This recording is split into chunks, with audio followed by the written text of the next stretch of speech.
Tutorial, Cobra Pose. Roll forward onto the front of your body, lengthening your legs, elbows bent, hands underneath your forehead, spine long, and then bring your hands back beneath your shoulders. You'll know they're right because your elbows will come off the floor. Try not to flare your elbows out, keep them drawing in towards your ribs, and then push down and forward with your hands, keeping your feet firmly pressed down to the floor, and come up somewhat, but not completely. So keeping your elbows bent. You might be a little lower in low cobra, or you might be in medium cobra. In low cobra, you could take your hands off the floor and feel your back supporting you. Keep your elbows hugging in. A little buoyancy in the elbows so they're not locked out. Then you really get to use the muscles. Come back down again. So let's just take a little break and bring the hands by the sides of the body and turn the cheek to one side.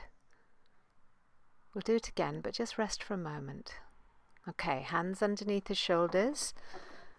Have your fingers spread wide and kind of line up the back of the hands with the heads of the shoulders. Remember, we're hugging the elbows in so that the upper arms are close to the side of the body.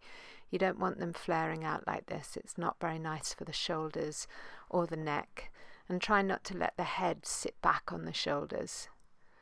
So hug the elbows in, move the shoulders away from the ears. Don't come up too high, don't lock out the elbows. Keep that buoyancy. Keep the elbows and the shoulders working. So let's come down and we'll just reposition the arms to try it in a different way. So you can bring your arms further forward and you can do cobra with your elbows lifted still. You might not go so high and you might lengthen your elbows but just keep them a little buoyant. It's a little easier on your back. Or you can do it in Sphinx Pose, where you just press down into your elbows and your forearms. You can also try it further back, but that is a little harder, but it's quite good if you want a challenge.